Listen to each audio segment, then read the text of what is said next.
Well, there's a very, very special fight, of course, the lightweight division. You might know a bit about that, Anthony, a former WBA lightweight champion of the world, but it is red hot, and that's no understatement. I mean, you've got guys that are in and around the division as well, but the four main protagonists will focus on the fight over the weekend, though. Yeah. You've got this kid, Garcia, this pretty boy, if you like, the Instagram king, against Gervonta Davis. Social media boxer. Yeah, well, all right. You break this down. Two undefeated fighters, two with fantastic knockout ratios as well. So, you know, again, is it the slightly more seasoned Davis against the bigger guy in Garcia? Go on, break it down. So, genuinely, in 2018, I first met Ryan Garcia. I remember Liam Smith fought Jamie Mungai. He was there in the back, and I was talking to him, and he said, "I want this fight out of the way. I can't think who was fighting, and I want Tank next." That's 4 years ago. Yeah. And it was building up then. There was the social media. I'll come at your gym now for sparring. He was only 20 then? Yes, yeah, he was literally a boy. And I believe now he has grown into a man, and physically he looks, you know, so much stronger. But this is a genuine good match, which has built up over the years, and they're very different. I think you've got Gervonta Davis, who's, you know, he's the kid from Baltimore, he's the street kid. He's, without doubt, boxing has saved him. Many people who he grew up with and he hung around with who are no longer with us or they're in prison. You know, the typical story, but it's a very genuine story with him.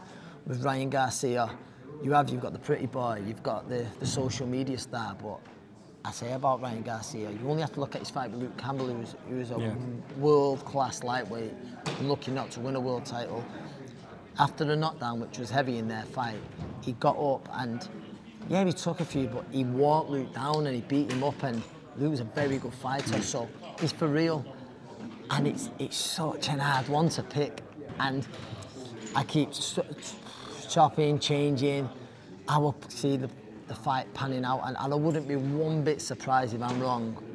But my final prediction is I'm gonna go for Tank Davis to win inside 6 unbelievably exciting rounds.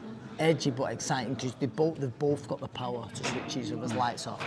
But I just believe Tank's going to come over the top with a shot, it's going to land, and he has got that kind of power, that concussive power to end it. They've both got different types of power, one punch power. I just believe Tank might take the better shot, which will be the difference.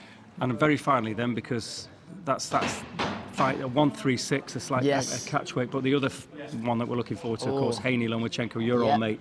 What happens in that one, and who's the king of the lightweights then? Who's the king of the lightweights? I believe that night. Listen, you've got to say Haney's the king of the lightweights because he's got all the belts. Got the belts. But I believe that night, I think there's unbelievable value in Vasily Lomachenko to regain those belts. And I believe you still feel those shots. Is that why? Haney, I've got to say it, Anna. I've got to say it. But no, I just genuinely think he has got that one more great performance in him. And I believe Haney is absolutely huge at the weight. I think when you're fighting someone with the angles, the movement of a Lomachenko, it's your worst nightmare. Yeah. Certainly my worst nightmare. But yeah, I just believe Lomachenko regains that night, and then we see what happens. Well, there you have it. Anthony $1 Million Crolla with a full breakdown of Tank against Garcia this weekend.